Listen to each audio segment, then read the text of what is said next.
back to life. Only good. Right, guys, thank you. Thanks very much. So the last session of the day, hopefully you're all still awake. We are in between you and beer. Apparently that's a dangerous place to be in Australia. Did my mic just cut?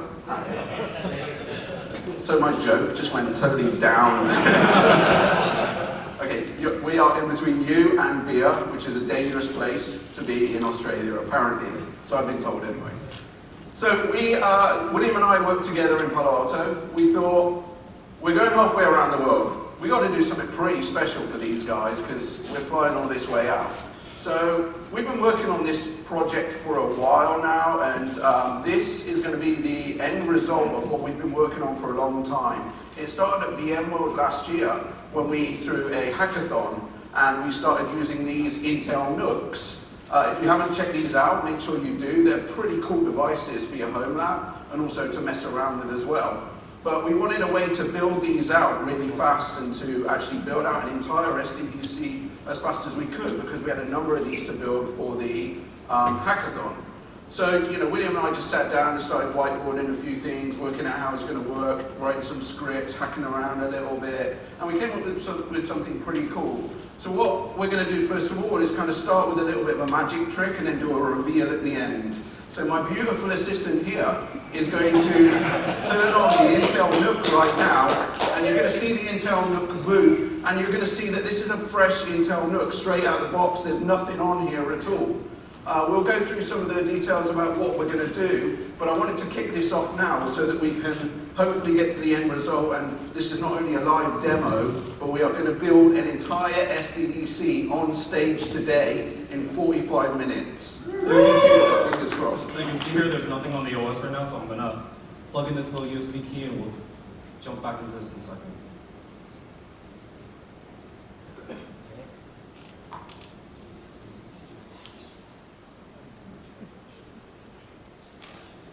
Okay, so it's just turned that back on. You should see it come up with the Intel logo in a moment. Here we go. And then you should start seeing the initial part of the magic trick working. There we go, that's the initial part. So what we're going to do now is switch over to the deck and talk about what we're doing here and why it's relevant, and talk about things that you can learn from this as well.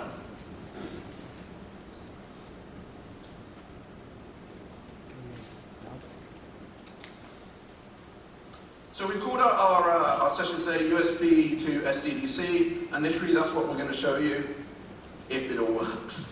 Demystifying automation. So what does that mean? What we're here to do today is to talk about how we do this and what the thought was behind this, and really break it down into small chunks. Often with automation, the best thing to do is break it down into the small little chunks that you want to automate so that you know exactly what your end-to-end goal is. And then you can just start scripting or automating certain parts of that so that it all builds together into one big magic trick like we're going to show you right now. So first of all, I want to introduce us. We've been on stage a couple of times. I do want to go through the fact that I am a product manager at VMware. I do love getting your feedback for all of my products and the other products that we have at VMware. I have that direct line back to engineering, so it's always great to take that feedback back in there, not only about my own products, but to the other guys as well. I'm lucky enough to make it out here, but certainly there's a lot of product managers that haven't. So, feel free to talk to me about any of the products that we have, and I can normally find the right person within VMware to hand that back off to. Maybe I can't answer all the questions myself, but I can certainly find somebody that can for you. So I have my personal blog up there, virtual.net. You can troll me on Twitter, you can send me your feedback on Twitter. And I also threw in my first VMUG there as well, because believe it or not, I used to be one of those shy guys that didn't stand up at VMUGs, and my first VMUG was the London UK VMUG, and I was the guy that was like, okay, nobody really cares about the way I do things, because I do things that are not really that relevant. And then when you stand up and start talking at your first VMUG and start talking to people, you realize actually, you know what, we're all doing the same things. We all like to think we're individual and we might be doing it slightly different, but at the end of the day, we're all doing the same things with Vcsa software. So to talk about it on stage and then afterwards have a bunch of people come up to me and say, you know what, I did that, and you did something slightly different, why did you do that? That was what really threw me into the whole VMUG world. And as my career progressed and I started getting more confident at speaking, I now love standing on stage in front of people and talking about what we do. And it all started with the VMUG. So, a little bit of a plug. If you haven't presented here, just stand on stage. Seriously, it's not as bad as it seems. If I can do it, anybody can do it. Cool, I'm on the other side of the house. I get to take Alan's requirements and actually make it into a reality. People that actually do work. So I get to partner up with both Alan from a product management standpoint, get your guys' feedback, and then work with our engineering teams, dev managers, and make sure that we get the right feedback, that we're developing the right products for you guys.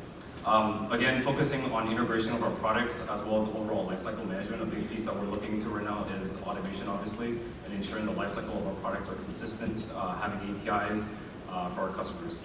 I also have a personal blog. You can also find me on Twitter, and my first VMUG was at the Silicon Valley. So the first thing I wanted to do is go through a fictitious use case. And as we're all Kiwis here, sorry, wrong place. As we're all Australians here, I was told not to use that joke, so. We thought we'd come up with a fictitious use case, but really this is based off of a lot of customer conversations that I've had with people around automation, not only in the US, but also in the UK and Australia, actually. Talking to some people that want to do mass deployment of our products. Maybe they have a bunch of different stores and they have one guy that's sat there deploying all these SDDCs. And what he wants to do is build his equipment in one place and then ship that to the store so that they can just literally plug it in, turn it on, and it connects back to head office and everything is done. And that's automation for you. So what we wanted to do is kind of build on that and show you exactly how we might do that and tie it back into these Intel NUCs and pretend that this is our actual infrastructure that we're building right now to ship out to the store. Literally all you saw was William plug that USB key in and walk away. He's not going to do anything else. You might see him use the laptop. He's just pinging it, making sure it comes up so that when we do the demo at the end, it actually works. So, first of all, as I said, we need to start writing this stuff down. And I know that we have these, Duncan showed us these storage huggers and these infrastructure huggers, server huggers. I'm going to bring this other guy in who's a UI hugger. And whilst it's great to use the UI, this is not the kind of stuff that you want to do through UI. So what does it take to deploy a private cloud? And yeah, sure, our numbers are probably a lot less than what it really takes. But we were just giving you, an overview of what it takes. Clearly we want to install ESX, we want to configure vSAN, we want to install the Vcsa, we want to configure Virtual Center Server, we want to add the hosts into our cluster in our data center, we want to go through and deploy our custom apps for our company that we work for. So all of this stuff, can be done through the UI, sure. But remember our use case, we've got 4,000 stores. Are we really going to sit there through this UI and deploy every single one of them, going through installing ESX on the disks, setting up vSAN, and even though it's a tick box, that's 4,000 tick boxes you've got to do. Taking us through this, we wanted to make sure that we could go end to end. And that brings us on to our first tip, as I mentioned earlier. If you're going to do automation, the first thing you absolutely need to do is sit down and draw out what that process looks like today, manually. There's definitely going to be parts of that you can take away and that you can automate. Start working on those smaller bits of automation first, the bits that are maybe the longest task or take the longest amount of time, or are the most boring tasks. And start automating those first, and then start tying all this stuff together to come up with your end-to-end workflow. So we're going to introduce you to a guy called Trevor. Trevor's the guy that's doing the deployment here, and we've kind of gone through some of the benefits of automation here, and I'm sure that these are clear to you now because you guys seem like really savvy VMware users. But just to reiterate, the reason why Trevor's going to do this is clearly to save time. He doesn't want to sit there and click all these 4,000 UIs and deploy all these 4,000 systems by hand. He wants to ensure consistency. The great thing about automating something is when you do it, whether it's once or 1,000 times, you end up with the same results. Now often that can be a bad thing because if you've written something wrong, you get mass automated crap. But you're good engineers, you're going to write your scripts, you're going to double check your automation, you're going to test your automation, you're going to end up with consistent outputs. The great thing about this as well is that you're going to learn new skills. You know, part of the reason I like automation is that I get deeper down into the weeds of the way that things work. This was mentioned, I think, earlier by Grant. You really start to understand the products when you go and start automating them, because you need to understand what it's doing and when you can kick off the next stage. So you really do get a deeper level of understanding about these products and how they work. You know, clearly Trevor wants to work in parallel. He doesn't want to click, you know, deploy one SDDC, ship it out, deploy the next SDDC, ship it out, deploy the next one. You know, he wants to deploy all of them at the same time. And, you know, from what I've seen time and time again, there are those guys that are like, I don't want to learn automation. I don't want to learn it because it's going to take my job away. If I automate everything, it's going to take my job away. So I'll just forget that that even exists, and I'll quite happily click through the UI. The guys that get the pay rises, the guys that get noticed, and they're the guys that understand automation, they're the guys that pick it up. You ultimately end up enjoying your job a lot more because you get rid of those mundane tasks that you don't like doing. You automate them away, and that leads you on to the bigger, the better tasks, the more interesting stuff, so that you can work on that. So what have we got here in this Intel NUC? The Intel NUC, you can get a complete list of the items and links to the hardware here. But what we've got on the stage in front of you here is the Intel NUC 6th generation in our case. You know, you can get faster ones, we were just tight. You get 32 gigs of RAM in those, which is more than enough for us to run a home lab and build a decent size SDDC here.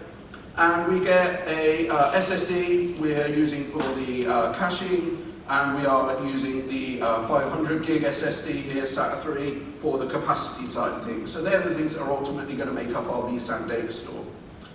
And then we have the USB key, which is where the magic happens and where we start installing ESX and where our software first of all sits. You can find more details on these at the URL that's on the screen. When it comes to the software side, we are deploying ESXi 6.5a, we are deploying the virtual center server, and we are configuring vSAN end-to-end, and we've even got NSX to work. We're not going to do that right now, purely because of the amount of time that we're stood up here.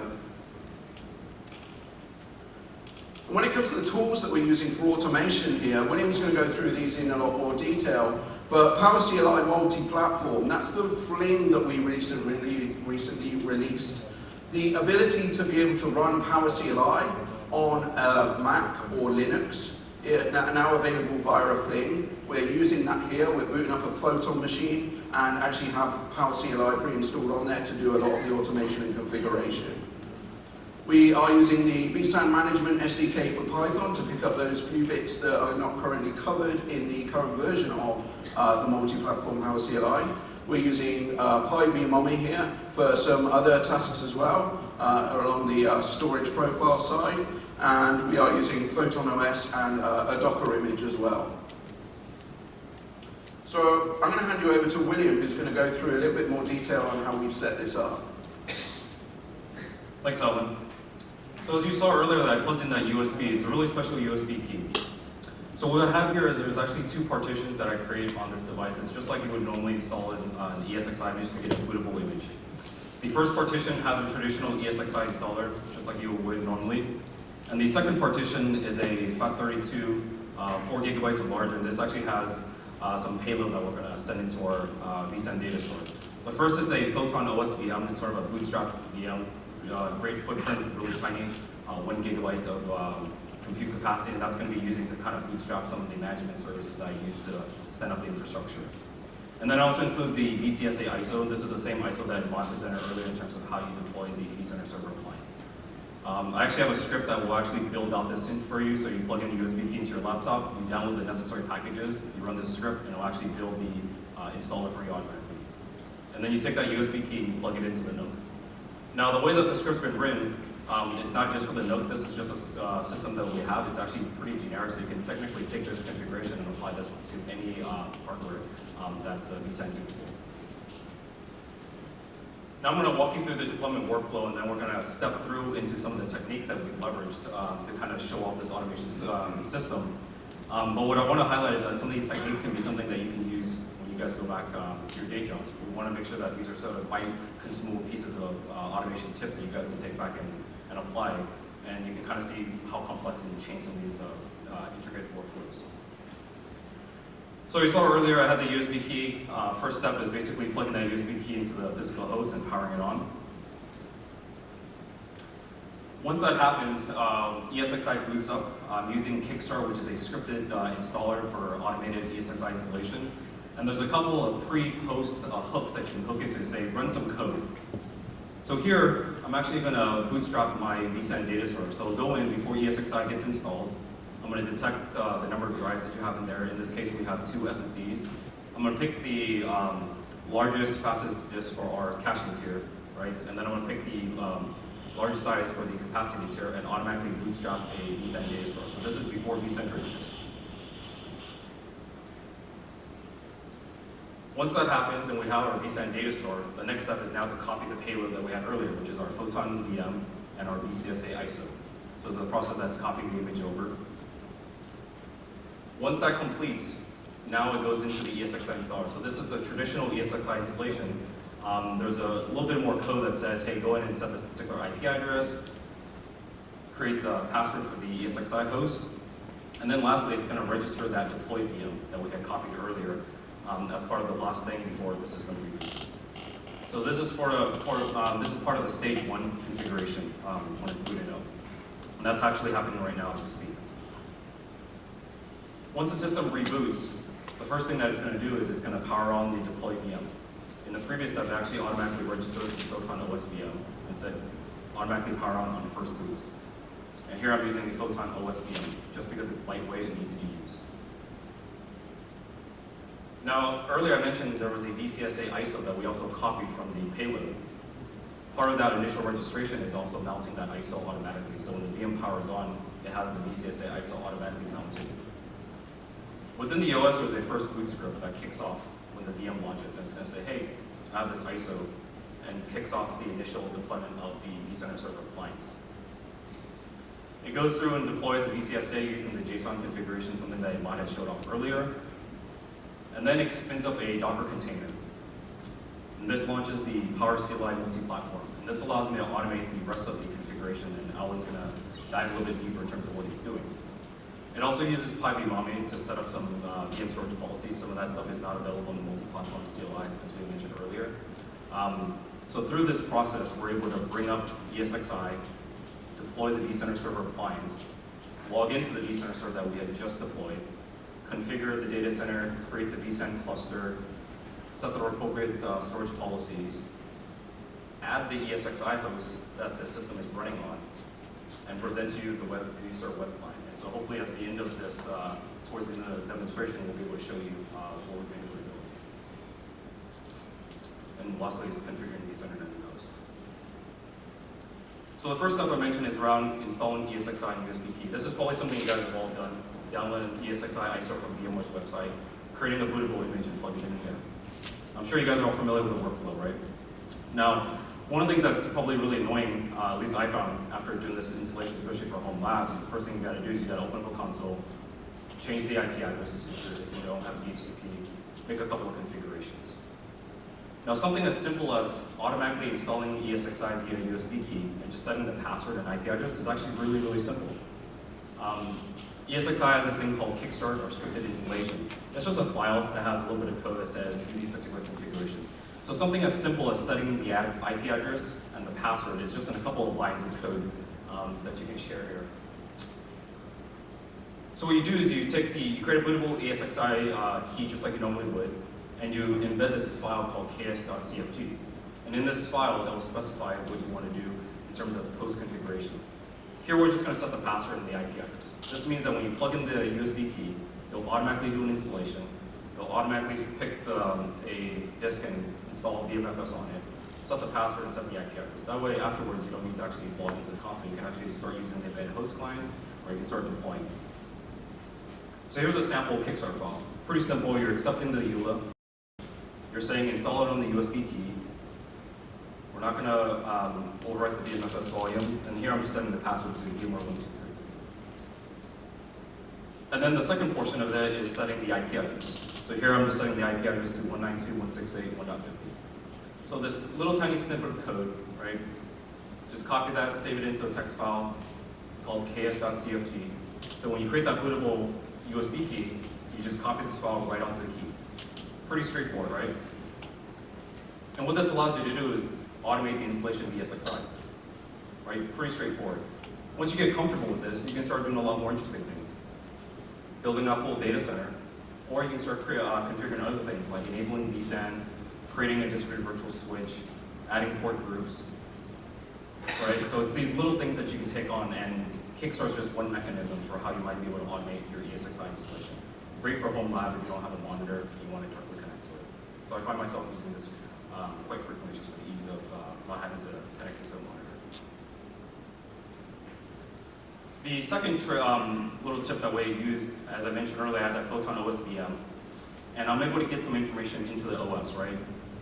So the Kickstart file that I have for this particular configuration allows me to specify some properties and variables. So it's very dynamic. So I can specify the IP address of the vCenter server. I can even change the name of the vCenter data store, cluster, host that I want to add. And the way that I'm doing this is something called the guest info properties. And it's this neat little trick that allows you to send key value pair of information from the infrastructure standpoint and make that available within the guest OS. I'll give you one of the use cases that this is really useful about. For some customer of ours, they want to do full end-to-end automation.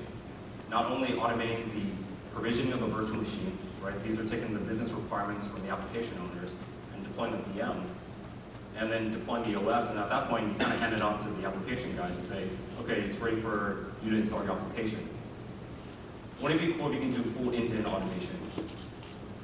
So based on the customer's requirements, they might say, hey, I need a Red Hat system with this amount of memory, this amount of disk, and oh, by the way, these are the applications and branches of code that I would automatically like to pull down from our source control. So what you're able to do is take that information, and using VMware's automation and the vSphere APIs, I can actually take those and parameterize those and turn that into code. And say, this is the version of software that I want to install, this is the build of the software that I want to use, and I can pass this in as just key value pairs that you define. Here I'm just calling it guestinfo.foo. It can be any value, any key that you want to use. And you can create as many of these as you want. And when I apply this to the VM, what happens is that you can then access these key value pairs within the guest OS using Vmware Tools. So when I power on the VM, I can use this VM Tools command, and I do this info get operation, and I can actually extract the value of guestinfo.foo. What this allows you to do is you can have very generic code that lives in your OS that might deploy an application, might pull down source control, it might even do further OS customizations. And this allows you to have a very dynamic environment where you can actually pass in these variables in through our APIs or through something like VRA from a cloud management platform standpoint. And then dynamically provision operations within the guest OS. So now you can actually make the OS and the application aware of the types of provisioning operations that might come about. And it's a really rich functionality. And the really neat thing about this is that these guest info properties can be done while the VM is live, and these can be ephemeral values. So these can be values that change on demand, like maybe an application owner, source control version that you want to use, and so this doesn't actually have to be persistent. If the VM's powered off and you run this guest info, these values will be persistent with the virtual machine. But there's also a use case where you might want these to be non-persistent information, right? And so you can actually let your app owners know that these are the keys that I will feed information in, right, from various sources, and they can actually interact with the platform to do some additional guest OS customizations or application customization, for example. So here's just a little quick power CLI snippet. You can kind of mostly ignore the top, but towards the bottom here is where I'm adding in, foo1 and foo2, and I just wrote a small little power CLI function given the VM and this nice little hash table. I'm adding in these values, and I can do this as many times as I want, right? So if I want to leverage this kind of ephemeralness of these properties, as I have new values, I can send that in, and from the application side or OS owner side, they can pick up these values. So it gives you a lot of free range in terms of what you can take advantage of these capabilities. And this is what I'm doing in terms of pulling information from the Kickstart, passing it into the Photon OS for the environment that I want to deploy.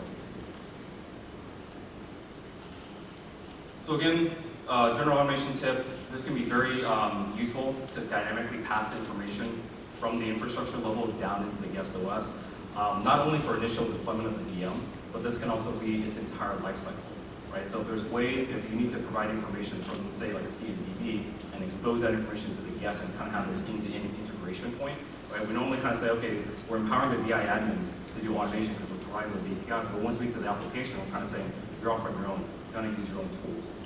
And we provide that deep level integration around role-based access control, so you can expose the vSphere APIs to the end developers, and they can actually hook into this and pick up all these specific parameters, and so that they can customize the flow of applications that they have.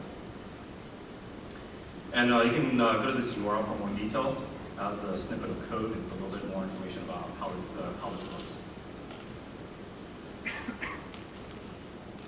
Now I'm going to hand it back over to Alan on the installation of the Vcsa and the configuration. Thanks, William. So one of the things that Imad spoke about earlier when he was talking about the Vcsa is the fact that you can now deploy it not only through the UI, but also through a utility that we provide that enables you to do scripted installs of the virtual center. So you can see here we're using the Vcsa CLI installer to basically define our JSON configuration and then tell the CLI installer, go and deploy me a virtual center with this configuration as defined in this JSON spec. The great thing about this is that it automatically comes with examples as well. If you look at your Vcsa media, you'll find the directory that includes this. It can be run on Windows, Mac, or Linux, so it doesn't matter where you kick it off from. And you can actually take a look at these pre-built JSON files and basically use these as templates and alter them to configure it the way that you want. Naming the SSO domain, naming the username and password, the vCenter configuration, exactly how you want it, so that when you run this, it deploys your Vcsa and stands it up the way that you want it, ready for you to start building out your virtual center, adding your hosts in, things like that. And this is one of those things that we actually use as part of the script to deploy the Vcsa, and then once it's up and running, we'll hook back in there later with further scripts. So as a general tip, codifying the Vcsa and PSC deployments is now actually very easy, and you can use these simple JSON files that are included in the media, and you can pick these up. William's got some great articles on his site that take you through every step of this and what the examples look like. When it comes to configuring the Vcsa, how we do it? Let's go. Let's go. Let's go. Talk a bit slower. When it comes to configuring the Vcsa, we have some great new features in 6.5, which Imad went through earlier in his session, talking about the configuration of the virtual center appliance. Now clearly when this was on Windows, you were able to do things like hook into Windows and stop and start services, change IP addresses, add users, set NTP servers, all that kind of stuff. But what about when it comes to the Vcsa? You still want to do that, but you didn't really have the operating system level automation that you needed to do that. So in 6.5 we brought out a brand new API for the Vcsa that indeed does allow you to work with some of these areas. You can see here on the screen there are some Power CLI scripts that enable us to use that API. William has written some great functions here that allow you to work with things like the time, the users, the health, the network, stuff like that. And again, the URL is on here, so you can take a look at that, and his recent blog posts on his site go into those in a bit more details. One of the tips I always give when it comes to code is, if it's on a website, it's not stealing, it's sharing. Literally, the best script you will ever write is one that you stole from somebody else and adjusted to fit your needs. You've saved the time, you haven't written the script, you haven't had to work it all out. Clearly you need to understand it and run it in a test environment, but make sure you go out there. There's some great resources out there already. There's a ton of scripts in our GitHub repository.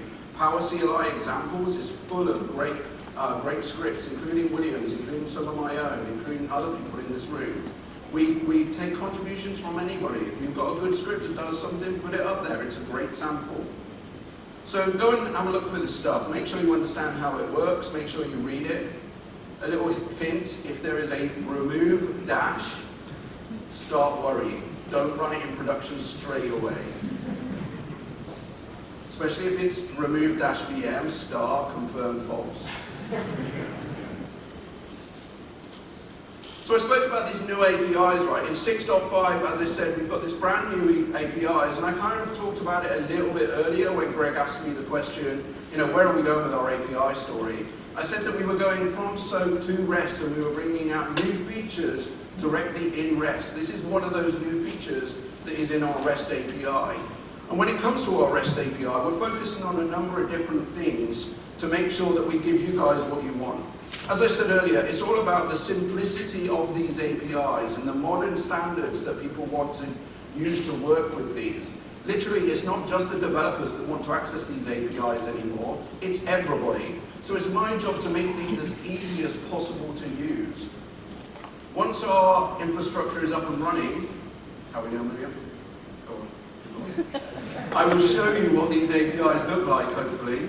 And I will show you a demonstration of me using the system that we've just built and show you things like our brand new API Explorer, some of our SDKs, CLI that accesses everything. But as I said at the start of this, it's my job to give you guys exactly what you need to do your jobs.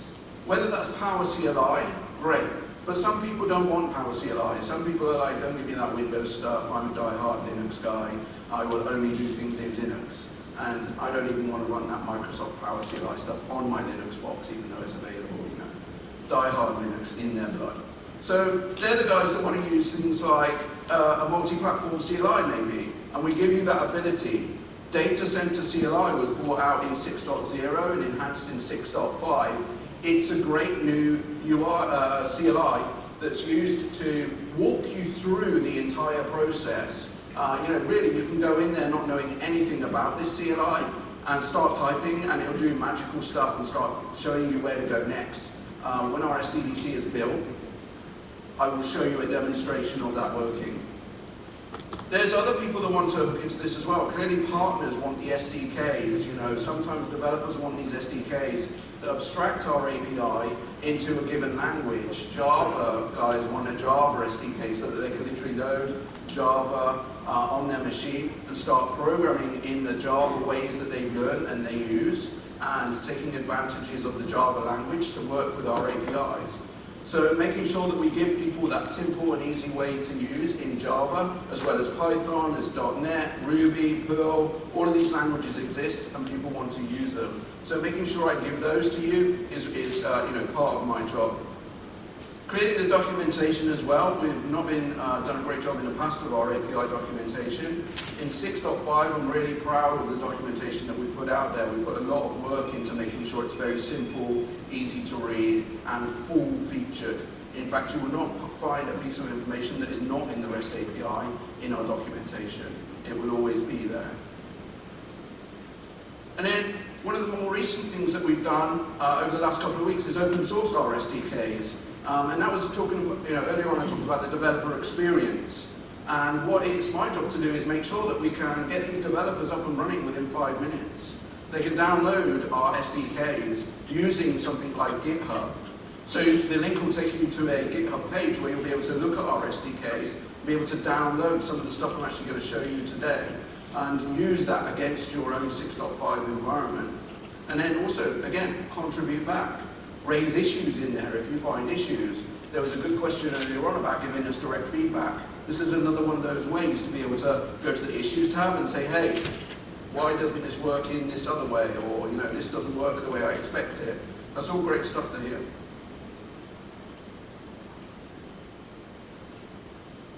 As we've tried to show you throughout this, automation is often stitching together various pieces, whether it's through the infrastructure to do with your storage or your networking or your compute side of the house. Take advantage of the tools that you've been given to automate something and find the language that you're comfortable in to tie all those things together to come out with the end workflow. Whether that's vRealize Orchestrator, whether that's VRA, whether that's Power CLI, whether that's some of our SDKs, whether that's third-party products. Use them all to work out your end-to-end workflow and get the people involved that make sense, whether that's your network administrator, your data storage guys. Make sure you involve those guys as well and really take the work off of them. Now, hopefully William's going to tell me that our infrastructure is now ready. Otherwise, I'm going to have to talk a bit more and slower.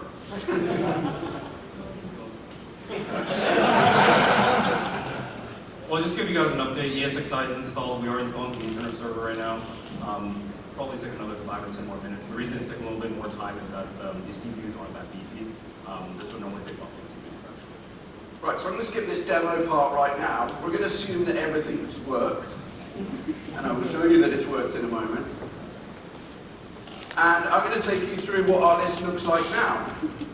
Trevor, who was going to do this manually and spend all that time deploying it, I worked this out, by the way, on our initial figures. It would have taken him 11 years to deploy 4,000 SDDCs into the sites.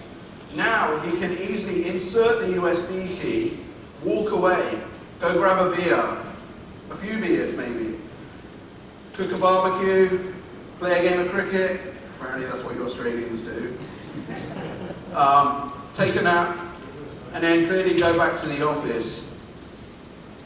One of the key things you need to learn about automation is don't tell people you're automating these things. Claim it. You can go back after having a barbecue, the beers, all this stuff, having a nap. You can go back, go into your boss and say, yeah, you know those 4,000 data centers that I had to build out and deploy to all these stores? It's going to take me 11 years. I've just done it in 2 days. Claim it. You will be the guy that gets the pay rise. You will be the guy that progresses in your career very fast. Now this really is the point where I need to do the demonstrations. But what I will do right now, like how long? 5 minutes. All right. Yes. You guys need a break between two cars and come back to that. Good idea. Yeah. Well, initially I thought we had an hour, so I was like, this is going to work. But clearly it turned me we had 45 minutes. Yeah. Yeah, absolutely. I'll leave the takeaways on the screen. These are fairly obvious takeaways, but definitely I want to take questions about what we've done on the screen. This is working, honestly, and honestly, yeah, you can see. Look, it's working. Thank you. So, I'll leave the questions on the screen. I'd love to answer your questions about what we've done today, about how you might use this. Is this something useful for you?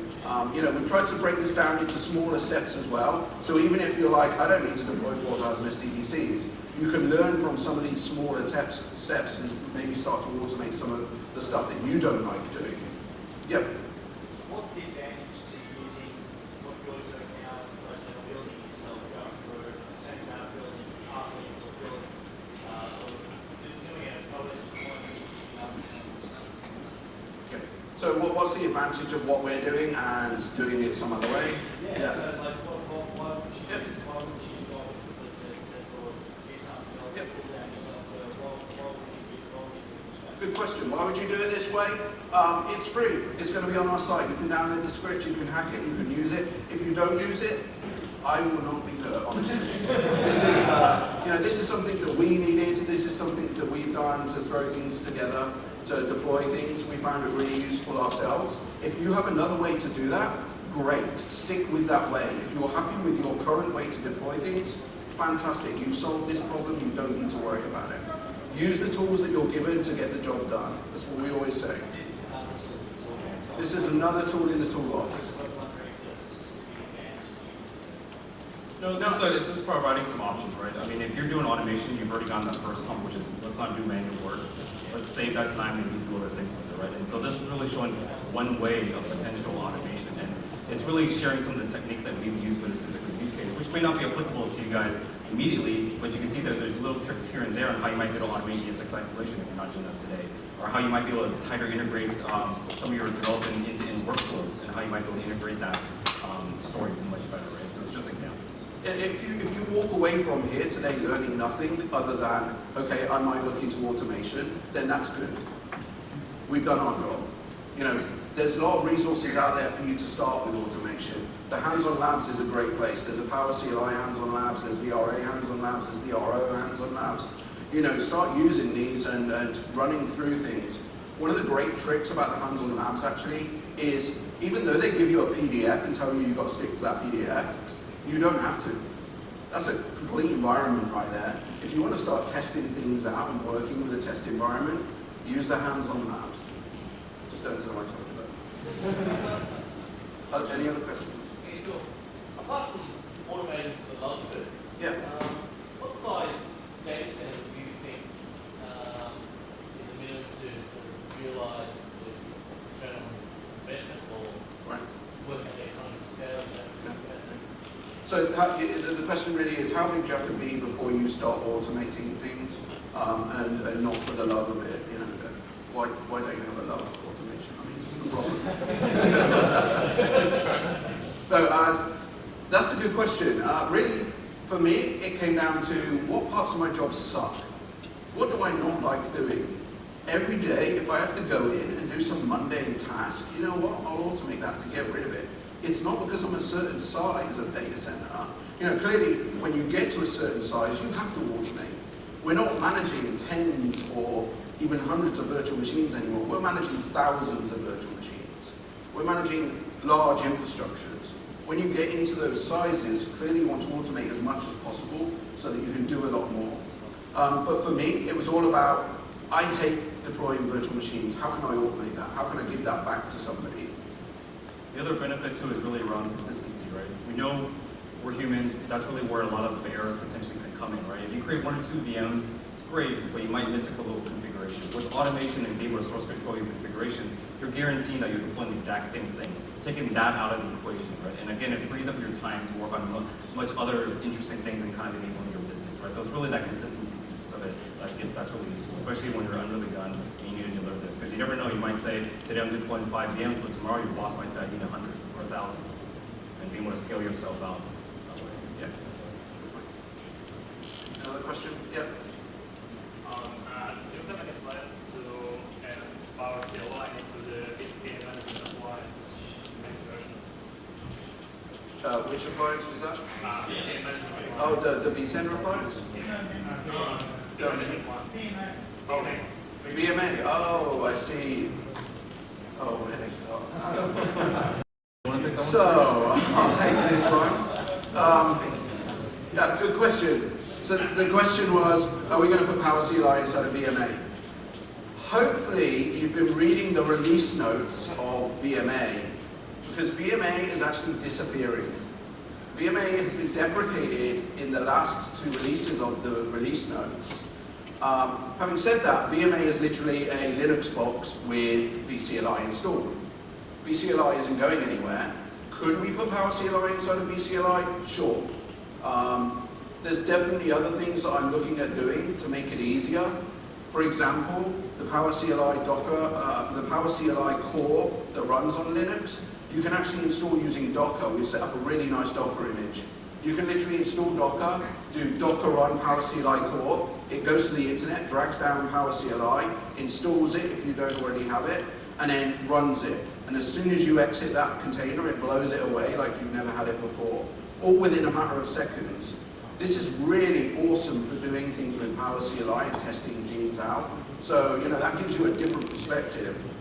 It probably makes sense for Power CLI to be in some of our other appliances, but you know, this is all stuff that we are looking at doing in the future. But yeah, I mean, there's a lot of different things that we can definitely do. And it's not problem bringing that in many data centers you don't have access to the internet from data centers. It's very good to have some appliance with Power CLI in data center and manage your environment this way. Yeah, absolutely agree. You can Actually, if you install Photon, you can, within 2 lines of code, install PowerShell and PowerCLI. And you don't need direct internet access either, right? You can have your own internal registry. That's what a lot of enterprises do, right? Yeah. And you can pull those images down. You can also build your own. So if you don't trust us, we have the Docker file, which basically describes how to build this container. You can download the file, you can build that self, and host that instantly within your enterprise. Yeah, good question. Thanks. Yeah, read the release Oh, we have 2 Apple TV boxes. Oh, okay. Okay, great. So now you've got a reason to ask questions. 2 Apple TVs. Come on, someone had a question. I know you did. You weren't putting your hand up. Now you've got reason. Yes. Is there work still being done on the Kickstart files that you have different options available for Kickstart? Is there still As a PM, so the question was, is there work still being done on the Kickstart files? What is that if there is? So as the PM, I want to come that back to you and say, what work do you want us to do on that? And then I'll let William answer that question. Says the PM, right? Yeah. And then it's the technical guy, right?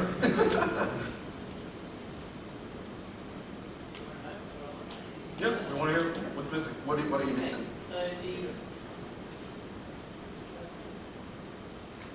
When you're looking at the boot list, essentially you've got only limited options of what you can install at some time. So looking forward, I know I've got sort of a unique situation where I had to rebuild almost 300 years of host in the last 6 months. And because of the environment, I couldn't remove the masking for all of these shared ones and the infrastructure slate containing the boot.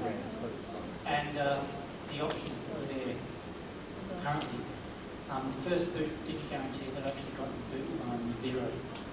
So to having an option of actually putting some sort of NAA ID on a boot line was actually something that would have been very handy and saved me a lot of night work. I don't know, it's something that's it's something we've seen before, and it's usually for the boot from London, and even just potentially not wiping existing VMFS volumes, right? I don't know if you've seen, I have a blog post on how to actually hide these on first boot using masking rules using Esxi. So there are some options where you can actually mask that away, and it prevents the modules from loading up, and so which that means the VMFS modules do not get claimed. So that is one option. In terms of additional work kind of spent in that area, it's not something that we're currently looking into, but it's feedback that we bring that back to the Esxi PM. But there is a way to make it so that you can do these reinstalls, and it will actually hide all your existing VMFS volumes. So on the second boot, you'll have the Esxi installed, and the volumes will be there, and you won't have that risk of potentially running. Thank you. Yeah, so this build is going to take more than 45 minutes, it's going to take an hour. That's still pretty good in my books. So you can see, we're not lying. This does work, okay? And you will get the USB key, and you will get some scripts available on William's blog in the future. Oh, is it up? Okay. So here you can see the Esxi embedded host client. You can see the 2 VMs. The first is the deploy VM. The second is the vCenter server appliance. And here I'm actually logged into the API Explorer that I'll share with you. We're almost there. Okay. Can you see API Explorer useful? I think so. Yeah. So I'll give you a quick overview of the API Explorer, actually, just a real quick overview because I know you want to be here right now. You can see this is on the URL for our virtual center. Our virtual center was installed on 1.200. And then we've gone to the /API Explorer, and that brings this brand new API Explorer up. And this is great because what we can actually do is we can log in as our user. And I cannot type and talk at the same time.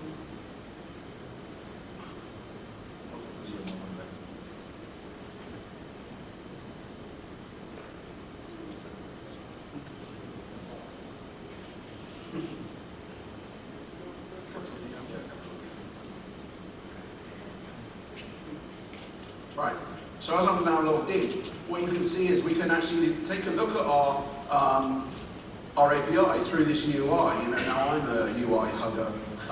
So what we can do is we can go down and we can say, hey, let's have a look at our clusters, what can we do there? If I go to clusters, you can see that we've got a couple of options in here that give us a list of the clusters.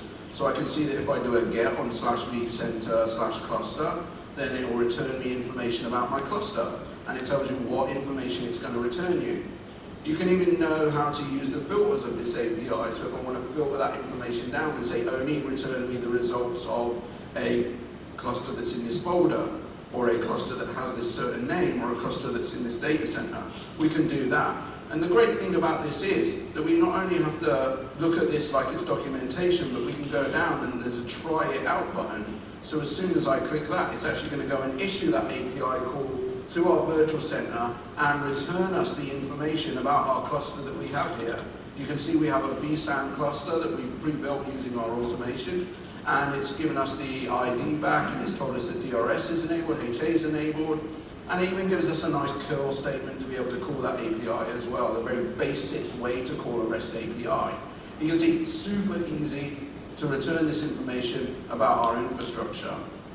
And you can see, as we go through, we can use those abilities to work with things like hosts. How do we look at the hosts? How do we add a host to this infrastructure? We can look at things like networks. We can look at things like content library, tagging, and again, we can go through some of the other services. So I was talking earlier about the Appliance Api, which we used here. As soon as I go to the appliance, we can start looking at things like how we might access the shell, how we can enable and disable that, how we can go through things like the system and instantly get the version of the system or the health of the system, how we can do things like the recovery and backup, something that Imad was talking about earlier in 6.5, being able to automate the complete backup of the Vcsa to a file-based backup, and also be able to restore it using this as well. So this is a great way for you to actually browse the API live and work with this API and use this API. You no longer have to query the VCDB. You no longer have to query the VCDB. Thank you for that comment at the back. So I'll take another question while William's messing around here. Yep.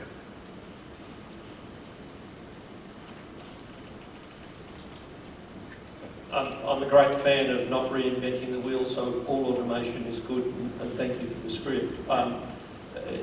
Not quite trivial question. Does I understand you put this together for the purpose of the deck, but does the result bear any relationship to one of the verified designs or cloud foundation, such that it's supportable long term?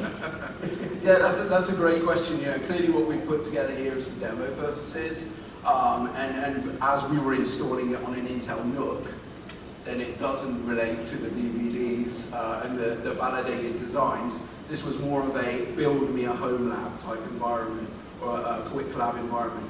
Having said that, clearly what you can do is take a look through that VVD and take a look at how that does set things up and potentially use that. But I'll let William answer the question as to why you might not want to do that, or other things that So may the come in. great thing is all the techniques that were leveraged here is actually being leveraged today in VMware Cloud Foundation as well as VVD, right? The bootstrap of Eastern Server Appliance, which is great for a greenfield environment where you have no infrastructure, you have bare metal. How do you get to vSAN? How do you get full SDDC, vCenter, right? So these techniques are fully supported. I'm just doing it at a much smaller scale from a home lab perspective. But these techniques are indeed used in our products. In fact, I fed back some of this information back to the various teams, and this is being implemented. And you'll actually see a lot more improvements in how do we scale the lifecycle management aspect I mentioned earlier and simplifying our installations. So these aren't just for home lab purposes only. These techniques are applicable to your guys' environments. So you can see that our SDDC has indeed built. We've even customized the web theme to a lovely web theme of one of our colleagues here, Cormac the Great. And what we can do is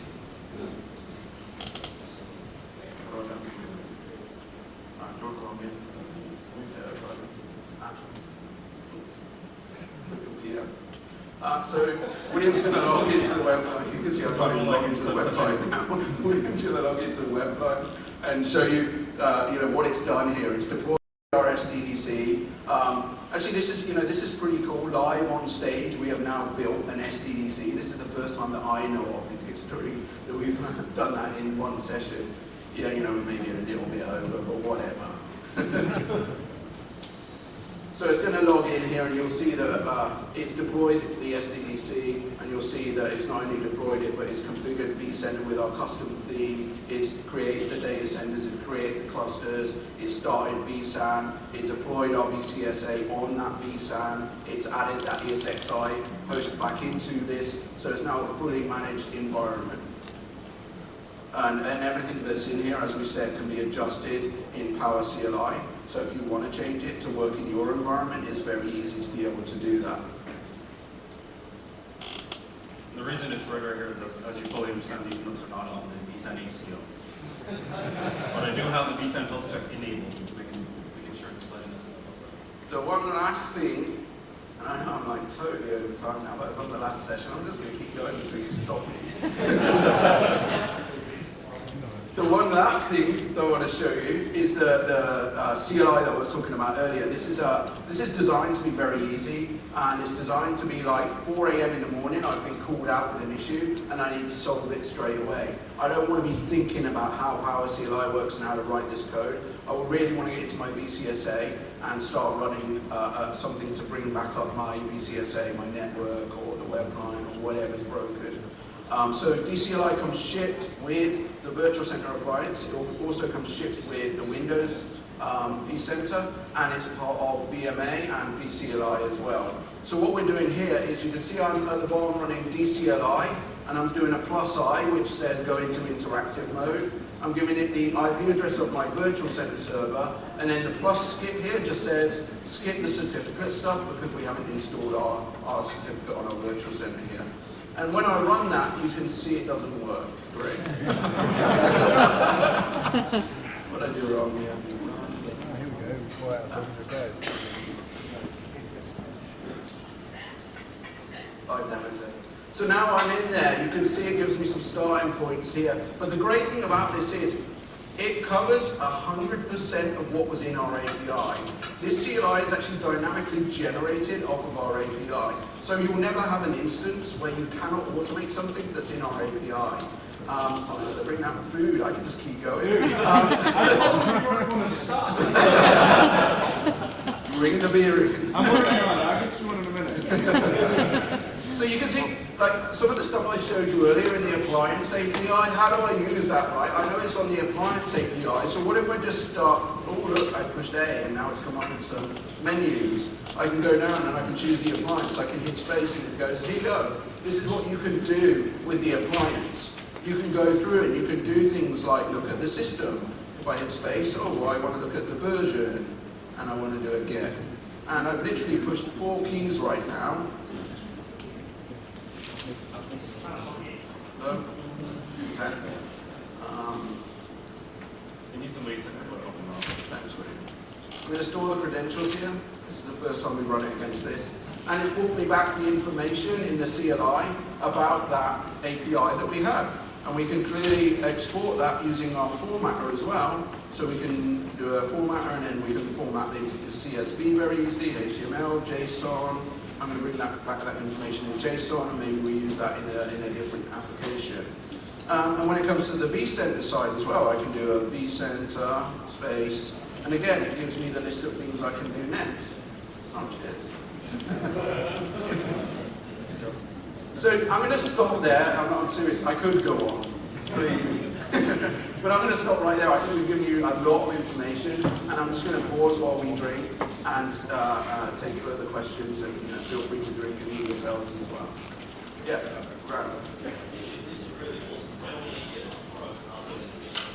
Okay, so the question was, this is, or the statement was, this is really awesome, thank you. I didn't pay you to say that. And then, when are we going to get this for other products? What other products would you like to see that for, Grant? All of them? Yeah. Right. Yeah. Yeah. So to reiterate what Grant said is, we need this for all of the products, right? Wouldn't it be great if you could run this CLI, hit VRA space, and then it'd be like blueprint space deploy. Wouldn't it be great if you could type vSAN space and then enable or disable and all of the features that are in there for every single one of our products? Yeah, thanks for raising that, Grant. That's definitely something that's my vision and my long-term roadmap is to make sure that everything that comes out of VMware has this simplicity and is available through all of the interfaces, whether it be Power CLI, the SDKs, the brand new CLI, the API Explorer. You know, my vision is to give you that exact same thing through all of the products. You know, clearly that's going to take me a little bit of time, but the way you can help me with this is by feeding back to the different product managers and the different teams within VMware to say that you've seen this demonstration, you've seen these interfaces, and that is what you are looking for. If indeed it is. If it's not, let me know. I will adjust course and we'll do what's right. It's the first time I've had a beer on stage.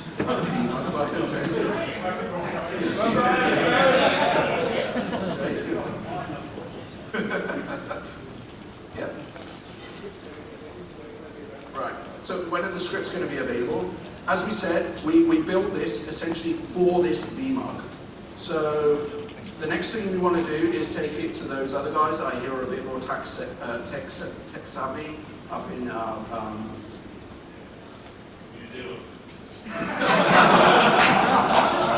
we go next week. Next week, Melbourne, thank you. Oh, less? Is that right? Less savvy? Okay. Well, so we're going to take this to Melbourne. You know, clearly we're going to try and make it work a little bit faster, or we'll be the last ones on again and have this on stage. But this will be available in the future on William's site. We'll make sure that you get these scripts not too distant in the future. What I'd love to do also is make some pre-built USB keys so that when we go to events like this, we can literally hand them out. But yeah, like William said, he's got a script that builds this stuff, literally says, give me a USB key, where is it? And it puts all the stuff on there, and then you take that, insert it into your server, and you are done. Yes? Yeah.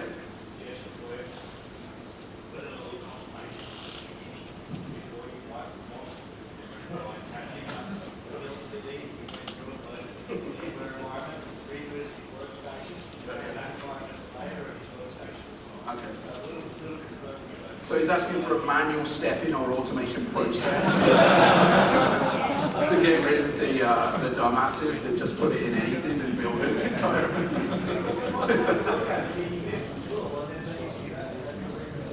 Right. That makes sense. That makes sense. I'd say just don't give them that USB key. With great power comes, with great tools comes great power. Any other questions while we're here?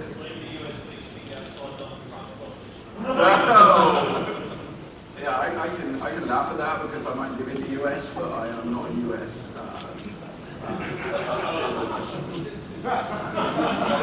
That was really just William you were insulting right there. Cheers. Any other questions? Thank you very much.